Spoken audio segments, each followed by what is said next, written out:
नमस्कार, मध्य प्रदेश की बात में आप सभी का स्वागत है। मैं हूं आपके साथ विजय कुमार पंड्या। मध्य प्रदेश में 2023 में विधानसभा चुनाव होना है, लेकिन कांग्रेस और बीजेपी अभी से सभी वर्गों को साधने में जुट गई है। खासकर कांग्रेस एसटी और एससी वर्ग से जुड़े मुद्दों पर मुखर होकर सत्ता पक्ष को घेर रही है। दरअसल मध्य प्रदेश का मानसून सत्र का आगाज 9 अगस्त को हो रहा है और इसी दिन विश्व आदिवासी दिवस है, जिसे लेकर कांग्रेस के दर्जनों विधायकों ने सीएम शिवराज सिंह चौहान को चिट्ठी लिखकर छुट्टी घोषित करने की मांग की है। इतना ही नहीं, विधायक ओमकार सिंह मरकाम भूख हड़ताल पर भी बैठे और कहा कि यह आदिवासी समाज का अपमान है। अब सवाल यह है कि आदिवासी दिवस पर छुट्टी पर संग्राम क्यों मचा हुआ है, इसी पर चर्चा करते हैं।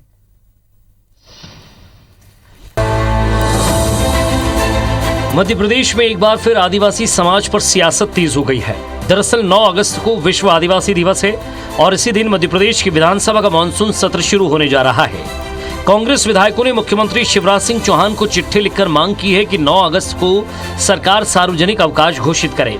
हालांकि अब तक सरकार की ओर से इस बारे में कोई सकारात्मक प्रतिक्रिया नहीं मिली है, लिहाजा कांग्रेस इस मामले को राष्ट्रीय मुद्दा बनाने की तैयारी में है। इसके लिए कांग्रेस ने पार्टी के आदिवासी विधायकों को आगे कर दिया है। अब कांग्रेस के आदिवासी विधायक जमीन आसमान एक करने की तैयारी में हैं। पूर्व जनजातीय विकास मंत्री ओमकार सिंह मरकाम एक दिन की भूख हड़ताल पर बैठे हैं। ओमकार सिंह मरकाम का कहना है कि जिस प्रदेश में 22% आबादी आदिवासियों की है, उस प्रदेश में सार्वजनिक अवकाश नहीं है, जबकि पड़ोसी राज्य छत्तीसगढ़ और झारखंड में 9 अगस्त को सार्वजनिक अवकाश है। मरकाम का ये भी दावा है कि ये आदिवासी समाज का अपमान है। दुर्भाग्य का विषय है कि मध्य प्रदेश में 22% हमारी आदिवासियों की जनसंख्या है। इसके बावजूद विश्व आदिवासी दिवस के लिए मध्य प्रदेश सरकार छुट्टी घोषित नहीं किया है, बल्कि उसी दिन विधानसभा में सत्र आयोजित किया है। कांग्रेस के आदिवासी विधायकों ने तेवर साफ कर दिए हैं। 9 अगस्त को विश्व आदिवासी दिवस के मौके पर शुरू हो रहे विधानसभा सत्र में इसकी झलक भी नजर आएगी। लेकिन कांग्रेस के लिए यह मसला इसलिए भी जरूरी है क्योंकि साल 2018 में आदिवासी समाज की ही मेहरबानी से कांग्रेस ने सत्ता का सूखा खत्म किया था। मध्य प्रदेश में अनुसूचित जनजाति की आबादी 22% है और इसी आबादी की वजह से साल 2018 में कांग्रेस सत्ता में आई थी। 2018 के चुनाव में अनुसूचित जनजाति के लिए आरक्षित 47 सीटों में से कांग्रेस को 35 सीटें मिली थी, जबकि साल 2013 के चुनावों में कांग्रेस को सिर्फ 15 सीटें मिली थी। जाहिर है, जब कांग्रेस 15 साल बाद सत्ता में आने को बेताब थी, तब आदिवासी तबके ने जोरदार आशीर्वाद देकर उन्हें सत्ता का सिंहासन भी दिला दिया। लेकिन कांग्रेस ज्यादा दिन तक सत्ता को हजम नहीं कर सकी। हालांकि कांग्रेस के आरोपों से विधानसभा अध्यक्ष गिरीश गौतम इत्तेफाक नहीं रखते, बल्कि ये कहते हैं कि कांग्रेस बताए कि उनकी सरकार ने आदिवासी समाज के लिए क्या काम किया। हमें इत्तेफाक के दिवस से मतलब नहीं है। आदिवासियों की चिंता किसी ने की है तो इसी सरकार ने की है। सबसे ज़्यादा आदिवासियों के बारे में क्या क्या काम हो सकते हैं सरकार ने काम कर किया है। तो जहाँ तक चिंता का सवाल है कि कोई चिंता नहीं कर रहा, ये गलत बात है। पूरी सरकार ने हमेशा से इस बात का प्रयास किया कि आदिवासी अंचल का, आदिवासियों का, उनको सुविधा मिले, आदिवासी अंचल का विकास हो।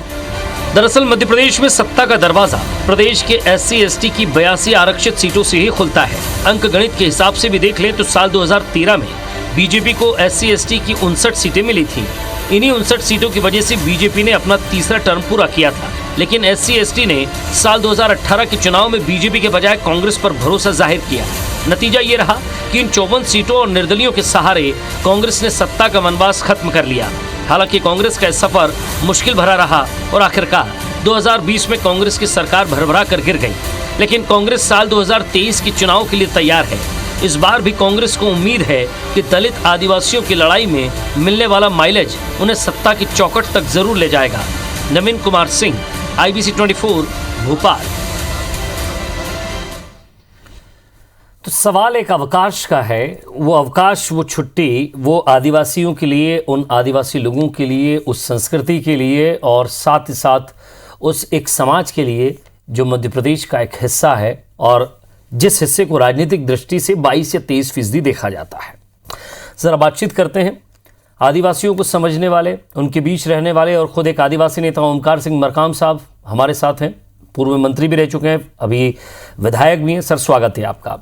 गोविंद मालू जी नमस्कार सर। विचारक हैं और साथ ही साथ कई मुद्दों पर अपने विचार रखते हैं, मजबूती से अपनी बात रखते हैं भारतीय जनता पार्टी की तरफ से। सबसे पहले मैं मरकाम साहब आपसे ये जानना चाहता हूं कि क्या एक छुट्टी ये निर्धारित कर देगी, क्या एक अवकाश ये निर्धारित कर देगा कि कांग्रेस आदिवासियों की हितैषी है, या ये आदिवासी दिवस से उनका भला हो जाएगा, या वाकई उनके लिए कुछ करने का, कुछ हौसला बढ़ाने का, या उनके बीच जाकर उनके मन को टटोलने का दिन है, इसलिए ये बात हो रही है? देखिए, आज पूरा देश में और पूरी दुनिया में विभिन्न समाज के लोग रहते हैं। उस समाज के अंदर अपनी परंपरा, संस्कृति, सामाजिक मूल्य सुनिश्चित होता है। आदिवासियों की जल, जंगल, जमीन जो आज जिस तरह से विकसित हो रहा है अंतरराष्ट्रीय जगत में, चाहे जलवायु परिवर्तन की बात हो, चाहे पर्यावरण प्रदूषण की बात हो, ऐसे समय पर आदिवासियों की जल, जंगल, जमीन को राष्ट्रीय नहीं अंतरराष्ट्रीय लेवल पर संयुक्त राष्ट्र संघ के द्वारा जो एक तिथि निर्धारित की गई, उस तिथि पर पूरे विश्व के विभिन्न देशों के आदिवासियों का जो संस्कृति है वो अपने स्थानों पर अपने अपने देश के परंपरा सीमाओं के अंदर वो उस पर कायम है। उसी परिप्रेक्ष्य में मध्य प्रदेश में भी, देश के अंदर भारत देश में भी विश्व आदिवासी दिवस के दिन हमारे विभिन्न भाषा, देश के अंदर विभिन्न प्रांतों में विभिन्न भाषा है, पर विश्व आदिवासी दिवस को सभी लोग सहृदयता से अपनी अपनी संस्कृति, अपने प्रदेश, एरिया, क्षेत्र के हिसाब से संजो करके रखने का कार्यक्रम प्रारंभ किए। और लगातार सामाजिक संगठनों ने, हर समाज में सामाजिक संगठन होता है, हमारे आदिवासी सामाजिक संगठनों ने भी विश्व आदिवासी दिवस को मनाते हुए मध्य प्रदेश में लगातार विगत समय से 2001, 2, 3 से लेकर के लगातार यह मांग करते आ रहे थे कि विश्व आदिवासी दिवस पर सार्वजनिक अवकाश मध्य प्रदेश सरकार दे, और ये लगातार मांग होता रहा। वर्ष 2019 में पहली बार जब मैं ट्राइबल मिनिस्टर था, माननीय कमलनाथ जी से मैंने अनुरोध किया, और पहली बार भारत देश में अगर कोई राज्य है जो विश्व आदिवासी दिवस को सार्वजनिक अवकाश के रूप में घोषित किया, वो मध्य प्रदेश था 2019 में। और इसके बाद इस उत्सव को मनाने के लिए तमाम तरह के ब्लॉक स्तर के कार्यक्रमों का आयोजन के साथ माननीय मुख्यमंत्री जी ने आदिवासी के प्रति, जो माननीय कमलनाथ जी ने 9 अगस्त को जो घोषणा किए थे वो सर्वविदित है। इसके साथ हम विकास की बुनियाद को आगे बढ़ाना चाहते थे। ये जो मांग थी, ये कोई कांग्रेस और भाजपा का विषय नहीं था, सर्व आदिवासी समाज के लोग इस मांग को किए थे, जो लगातार 2019 से प्रारंभ हुआ। 20 में भी जो गजट नोटिफिकेशन हुआ उसमें था, 21 की गजट नोटिफिकेशन। सर, मैं ये पूछना चाह रहा हूं कि आप जो ये सारी बातें कह रहे हैं, उस ट्राइबल एरिया में, उस ऐसे क्षेत्र में जहां जंगलों के बीच वो रहता है, न बिजली है, न सड़क है, न उसके पास सरकारी योजनाएं बहुत टाइम से पहुंच पाती हैं, आप जो ये सब कह रहे हैं वो समझता है ये सब बातें? देखिए, आज मैं आपको बता दूं, आप किसी भी ट्राइबल जिले में या गैर ट्राइबल जिला जहां हमारे आदिवासी के बहुल, आपका भोपाल है, आपका सीहोर है, आपका रायसेन है, आपका सागर है, दमोह है, आपका राजगढ़ है, तमाम जगह में जो आदिवासी लोग रहते हैं, गांव गांव में उत्साह के साथ इस दिवस को मनाते हैं। अभी भी तैयारियां जोरों पर है हमारे प्रदेश के कोने कोने में और देश के कोने कोने में। चलिए, आदिवासी अगर इसको खुद मनाए और उसे लेकर आगे आए तो ये बात समझ में आती है। पार्टियां इसका बड़ा प्रोपेगेंडा करती हैं। मैं गोविंद मालू साहब आपसे जानना चाहता हूं, आखिर इसमें तो वाहवाही आप ही की होती, सरकार की होती, सरकार लोगों के बीच जाती, आदिवासियों से मिलती। आप जो उपचुनाव में जाने वाले हैं, जो आगे की आने वाली 3 सीटें, एक लोकसभा चुनाव है सर, आप देखिए वहां भी आदिवासी बहुतायत में है, तो ये सब ना करके तो नुकसान आप ही उठा रहे हैं। देखिए, आदिवासी आजादी के बाद से कांग्रेस को लगातार समर्थन करता रहा, उनके प्रति विश्वास व्यक्त करता रहा, लेकिन उन्होंने हमेशा भावनात्मक शोषण किया। आदिवासी के जो बड़े महापुरुष, बड़े जो उनके ऐसे पुरोधा हुए हैं, उनको भी कभी याद नहीं किया। रानी दुर्गावती के नाम से या शंकर शाह के नाम से या बिरसा मुंडा के नाम से या टंटिया भील के नाम से हमने पुरस्कार भी दिए, उनके नाम की स्मृति को भी चिरस्थायी किया। तो उनकी जो संस्कृति है, उनकी जो प्रतिमान है, उनका स्थायीकरण, उनको एक उनकी कला को, उनके उन्नयन और विकास के लिए, उस आदिवासी संस्कृति के लिए वो सरकार ने क्या किया पहले की भारतीय जनता पार्टी की सरकार। अभी इस सरकार की बात कर रहा हूं, जनजाति की संख्या के आधार पर, जनसंख्या के आधार पर 21% बजट की बढ़ोतरी की। पिछले साल आदिवासी छात्र छात्राओं को 485 करोड़ रुपए का छात्रवृत्ति दी, 1130 रुपया छात्र को, छात्रों को 1134। मालू जी असत्य बात मत करो, पूरे लोग सुन रहे हैं, देख रहे हैं। 1340 रुपया, 1300 रुपया और 1340 रुपया। देखिए वनोपज, जो वनोपज है, जो आदिवासी का मूल कृषि और उद्यानिकी का जो धंधा है, उसमें वनधन केंद्र बनाने का काम 18 से 32 उनकी उपज को समर्थन मूल्य पर खरीदने का काम इस सरकार ने किया। आर्थिक उन्नयन का काम किया। एकलव्य आवासीय विद्यालयों को स्थापित किया, जिनमें शिक्षा, क्योंकि ये निरक्षर, ये चाहे अल्पसंख्यकों की बात करें या आदिवासियों की, अनुसूचित जाति की, ये उनको निरक्षर रहकर उनका भावनात्मक शोषण करने की बात हमेशा करते हैं। लेकिन उनके वास्तविक विकास के लिए, उनकी संस्कृति की रक्षा के लिए, उनके बच्चों की पढ़ाई के लिए, उनकी राजनीतिक भागीदारी के लिए कांग्रेस ने क्या किया? ये भारतीय जनता पार्टी की सरकार है जिसने उनकी उपज को लेकर, आर्थिक उन्नयन को लेकर उनके लिए अलग से एक मैं ये पूछ रहा हूं साहब, पूर्व की कमलनाथ सरकार ने 9 तारीख को 9 अगस्त को अवकाश घोषित किया था। ये सरकार ने अवकाश घोषित क्यों नहीं किया? प्रतिमानों को याद किया, आदिवासी का अस्तित्व, ये तो इन्होंने तो धर्मांतरण करवाने में सहयोग किया आदिवासियों का। सर इनका कहना है विपक्षी पार्टी में आज छत्तीसगढ़ में जिस ढंग से धर्मांतरण किया जा रहा है आदिवासियों का, वो किसी से छिपा थोड़ी है। ये केवल दिवस मनाते हैं, ऐच्छिक अवकाश है इस पर।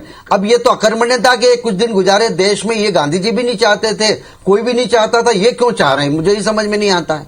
मालू साहब, कांग्रेस का साफ तौर पर कहना है कि अगर एक दिन की छुट्टी होगी तो विधानसभा सत्र भी चालू हो रहा है, उस समय हम विधानसभा में रहेंगे या अपने लोगों के बीच रहेंगे, जहां कार्यक्रम है, जहां उनके बीच जाएं, उनके बीच बात करें, उनके सुख दुख को बांटें, इस दिवस पर उनको जागृत करें। देखिए, ये मुद्दा कांग्रेस और इन लोगों ने अभी भी इस चुनाव में भी जिस तरीके से वादे, चाहे वो उनके सेल्फ हेल्प ग्रुप की, उनकी ऋण की माफ करने की बात कही हो या दूसरी बात कही हो, उन्होंने खूब पर्चे बांटे। अरे भाई, हमने माफ किया। उसके बाद 15 महीने में क्या किया इन्होंने? उनको नौकरी देने की बात की, उनको बेरोजगारी भत्ता देने की बात की, जो हॉस्टल्स में थे बेरोजगार, उनके लिए बेरोजगारी भत्ते के लिए इन्होंने पर्चे बांटे। आदिवासी क्षेत्रों में भोले भाले आदिवासियों को इन्होंने छला है और कपटपूर्वक व्यवहार किया है। देखिए, आदिवासी दिवस पर आप किसी आदिवासी के हित की कोई बात करें, बता दूं, आप केवल वहां झंडे लगाने से या उनके बीच में विघटन पैदा करने से कुछ नहीं होगा। आदिवासी जो हमारा मूल समाज है, क्या आचरण रखते उसके धर्मांतरण को कम करने के लिए आप बात करें कि हम आपके साथ खड़े, भारतीय जनता पार्टी की सरकार और संगठनों के साथ हम खड़े कि हम धर्मांतरण नहीं होने देंगे। उनकी संस्कृति, उनके पहचान को क्यों आप जमीन की बात कर रहे हैं? हमने बात की है जो देखिए, दिवस तो मनाएंगे, ये ज्यादा आप ये कहें कि इसमें नई एक योजना लाई जानी चाहिए, आदिवासियों के लिए जो हो गया उसके बाद में आगे बढ़ना चाहिए। शिक्षा लेना चाहता था। चलिए सर, आप दोनों से बातचीत करूंगा, एक छोटे से ब्रेक के लिए रुक रहा हूं। मरकाम साहब, सवाल यह है कि आप लोग भी आदिवासियों की बात कर रहे हैं, सरकार भी आदिवासी की बात कर रही है, केंद्र में जितनी सरकारें रही हैं वो भी आदिवासियों की हितैषी रही हैं, लेकिन आज भी लंगोटी लगाए आदिवासी एक क्षेत्र में नजर आता है। उसके क्षेत्र तक न बिजली, न सुविधा, न योजना, वो आज भी सिर्फ वोट बैंक बनकर रह गया है। आपको लगता है कि आप जो ये 9 अगस्त की जो छुट्टी, उसके लिए परंपरा के तौर पर, एक संस्कृति के तौर पर उसको जागृत करने के लिए कर रहे थे, सिर्फ इस एक छुट्टी के ना होने की वजह से आदिवासी जागृत नहीं हो पाएगा? देखिए, मैं आपको बताना चाहता हूं, जिस तरह से अभी मालू जी कह रहे थे, मुझे तो ताजुब होता है कि भारतीय जनता पार्टी में ऐसे असत्य बात करने वाले आज आप और हमारे बीच में बैठकर के पूरे प्रदेश के अंदर इस चैनल के माध्यम से कितना असत्य बात कर रहे हैं। मैं जो आंकड़े बताए वो असत्य है क्या? क्या क्या कांग्रेस ने, मैं आप देखिए, मालूम जी, पहचान- आप चुपचाप रहिए, आपको पता नहीं है, आप भारतीय जनता पार्टी में रहकर के सच्चाई से बहुत नहीं, दूर हैं। चुपचाप ठीक नहीं है, रहिए। आप राजनीति में हैं, छत्तीसगढ़ परंतु में आपको और मध्य प्रदेश पता के होना झाबुआ चाहिए, में जो धर्मांतरण आजादी हुआ, के बाद कांग्रेस उसको ने रोकने के सबसे लिए पहले आपने क्या किया? संविधान में ईसाई व्यवस्था मिशनरियों दिया को कि आदिवासियों के लिए सीट आरक्षित हो, उनको जनप्रतिनिधि के रूप में सदन तक पहुंचाया जाए, चाहे विधानसभा हो या लोकसभा हो, और शासकीय सेवकों में भी इनको अवसर दिया जाए। आदिवासियों को सुरक्षा देने के लिए एट्रोसिटी एक्ट का प्रावधान क्या आपके भारतीय जनता पार्टी की सरकार ने किया था? क्या आदिवासियों की जमीन गैर आदिवासी ना ले सके, इसका नियम आपकी सरकार ने किया था? क्या आदिवासियों के क्षेत्र में विकास की बुनियाद के वनाधिकार संविधान के पट्टे हमने दिए हैं। 275 क्या आपकी सरकार ने किया था? आपकी सरकार ने आदिवासियों की हक को छीनने का काम किया है, आदिवासियों को बांटने का काम किया है, आदिवासियों को वनवासी शब्द जैसे शब्दों से संबोधित करने का काम किया है। आज आप आदिवासियों को जो छुट्टी निर्धारित थी, अच्छा है, वनवासी उसको बंद शब्द कर गलत दिया। है। उस पर जवाब देने के बजाय आज आप कहना चाहते हैं, मैं आपको बताना चाहता हूं, सबसे पहले नरेंद्र मोदी जी से आप पूछिए कि जो आदिवासियों के लिए सब प्लान था, टीएसपी का सब प्लान में जो पैसा आता था, उसको सबका साथ सबका विकास करके उन्होंने आईएपी के क्षेत्र में जो इंटीग्रेटेड एक्शन प्लान का पैसा होता था, बीआरजीएफ का पैसा होता था, उसको आपके नरेंद्र मोदी साहब ने बंद किया है। और आप बात कर रहे हैं, ये सरकार भारतीय जनता पार्टी की सरकार मजबूरी में आदिवासियों के पक्ष में बात करता है। देखिए, मनरेगा में प्रतिनिधि आज जो आप प्रधानमंत्री आवास में, प्रधानमंत्री ग्राम सड़क योजना में आदिवासी क्षेत्रों में आदिवासियों को सबसे ज्यादा मकान, आपकी मात्र सबसे ज्यादा सड़कें मिली। बताएं कि आजादी के पहले आपने कौन से विद्यालय खोले? साहब पढ़ने के लिए जाते आवासीय थे, विद्यालय। तो आपके वो कौन सी विचारधारा था जो वहां पर उनको प्रवेश नहीं देने दिया जाता था हमारे लोगों को? और आज भी मैं आपको कहना चाहता हूं कि जब से आपकी सरकार आई है, आदिवासियों की आरक्षण को कमजोर करने की रणनीति बनाई गई है, आदिवासियों के सांस्कृतिक विकास को रोकने का बनाया गया है। जब मैं मंत्री था तो आदिवासियों के विकास की बुनियाद में संस्कृति को बचाने के लिए, धर्म देवालय को बचाने के लिए हमने आस्थान योजना बनाई। गोविंद मालू जी, गोविंद मालू जी, आपको बताएं उपचुनाव सर पर आ रहे हैं, आपको बताना, मैं आपको दमोह का उपचुनाव हार चुके हैं, आप बताएं, ओबीसी वर्ग अलग छिटक रहा है कि आपने कोर्ट में मजबूती से पक्ष नहीं रखा। सुनिए ना सर, मालू साहब, मैं रोक रहा हूं, मरकाम साहब रुकिए, जो लाभ उनको मिला है, मरकाम साहब रुकिए। गोविंद मालू जी, ओबीसी वर्ग अलग परेशान है, वो कह रहा है आपने कोर्ट में मजबूती से ओबीसी वर्ग का पक्ष नहीं रखा। दूसरी तरफ आदिवासी वर्ग के लिए जो एक छुट्टी निर्धारित थी, या एक दिन उनके लिए था, उनकी संस्कृति के लिए, उनके संस्कार के लिए, या उनकी अपनी पहचान के लिए, आपको क्या फर्क पड़ रहा था? सरकार को क्या फर्क पड़ रहा था? यहां विपक्ष ने मुद्दा बना लिया इसे। संस्कृति की और सभ्यता की रक्षा हम लोगों ने आकर की, कांग्रेस ने कभी नहीं की। हमने तो इतने सारे उनके जो व्यक्तित्व हुए हैं बड़े आदिवासी क्षेत्रों के, वनवासी क्षेत्रों के, उनके नाम पर, उनके स्मृति में मालू साहब, मरकाम साहब रुकिए, स्थान बने अलग। मरकाम जी रुकिए, इनके बारे में सुनो, रुकिए, विधायक जी आपको रोक रहा हूं 1 मिनट के लिए। को इनको रखकर धर्मांतरण की ओर प्रेरित किया कांग्रेस ने। मालू साहब, अब जब आप चुनाव में जाएंगे, उपचुनाव में जाएंगे, और ये तो मुद्दा लेकर जाएंगे कि हमने 9 अगस्त को विश्व आदिवासी दिवस पर छुट्टी की कहा था, इन्होंने छुट्टी तक तो नहीं दी, तो वो आपसे पूछेंगे साहब अगर उस दिन छुट्टी रख देते तो क्यों नहीं रखी? आदिवासी दिवस पर सर पता है उस दिवस को क्या होना है, कैसे होना है, किसको फायदा होना है, ये आप और हम सभी जानते हैं। सवाल ये है, केवल एक छुट्टी पर राजनीति हो रही है, उस पर संग्राम हो रहा है। ये आदिवासियों को छुट्टी, ये हमारे चुने हुए जनप्रतिनिधियों को, इनको तो विधानसभा की छुट्टी चाहिए। हमने ऐच्छिक अवकाश दे रखा है आदिवासी दिवस पर, और आदिवासी जो कर्मचारी और जो दूसरे बंधु है ना, वो आदिवासी, उनको मरकाम साहब सुविधा मिलती है। मरकाम साहब रुकिए, मालू साहब, मरकाम साहब कमाई करता है, रोज खाता है, रुकिए ना, गाँव वाले को क्या मतलब? मालू जी, मरकाम जी कुछ कह रहे हैं, जरा सुनने दीजिए। काम करने वाली सरकार चाहिए, शिक्षा का विकास। विधायक जी, मेरी आवाज मिल रही है आपको? बंद करने का क्या वजह है? इन्होंने निरक्षर रहने दिया आदिवासियों का, जितना शोषण किया इन्होंने। छुट्टी बंद करो। मुझे नहीं लगता उनको आवाज जा रही है, नहीं सुन लेते हो। आरोप लगाओगे कि हमारे इसने ऐसा। मरकाम साहब, मेरी आवाज मिल रही है आपको? क्या किया जी? मरकाम साहब, मेरी आवाज मिल रही है? जी बोलिए। रुकिए ना सर, अगर आपके इतना इस पर डिबेट पर इतना बोलने से छुट्टी मिल जाती सर तो मैं भी साथ में हो जाता आपके। लेकिन सवाल ये है ना, आप बात नहीं सुन रहे हैं, आप अपनी बात रखे जा रहे हैं। विपक्ष को भी सुन लीजिए, पक्ष को भी सुन लीजिए। अच्छा जी भाई सत्ता पक्ष आपसे कुछ कह रहा है, आप विपक्ष में हैं, जरा सुन लीजिए। मालू साहब का कहना है इसमें एक ऐच्छिक अवकाश है, ये अपने ऊपर डिपेंड करता है। आपको तो सिर्फ विधानसभा से भागना है, इसलिए छुट्टी चाहिए। अच्छा मुझे आप ये बताइए, एक तरफ विधानसभा सत्र लगा रहे हो, हमारी जिम्मेदारी है सदस्यता वहां पर हम उपस्थित हों। आपने ऐच्छिक किसके लिए, क्या सिर्फ कर्मचारी और नेता बस इस उत्सव को बनाते हैं क्या? सार्वजनिक अवकाश जब 2019 में था, ऐच्छिक छुट्टी कौन लेता है? आप बताइए, ऐच्छिक छुट्टी कौन लेता है? क्या मालू जी बताइए कि सरकारी कर्मचारी और नेताओं के बस अवकाश आदिवासी दिवस है? हमारे सभी लोगों का आदिवासी दिवस है, हमारे कर्मचारियों के लिए ऐच्छिक बोले, बाकी जनमानस आपका सिस्टम परमिशन। मैं आपसे पूछ रहा हूं मरकाम साहब, क्या एक दिन के अवकाश से परिस्थितियां बदल जाएंगी? जी क्या इस अवकाश से परिस्थितियां बदल जाएंगी? भाई साहब सम्मान की बात है। चलिए मैं आपकी बात समझ गया, सम्मान की बात है और सम्मान में छुट्टी होना थी। गोविंद मालू साहब, मैं आपसे फिर कह रहा हूं, आप रुकिए सर, समय कम है। आप ओबीसी को नाराज कर चुके हैं, आप एसटी वर्ग को नाराज कर रहे हैं। जब साक्षर हो गए हैं तो कांग्रेस को अवकाश पर भेज दिया है।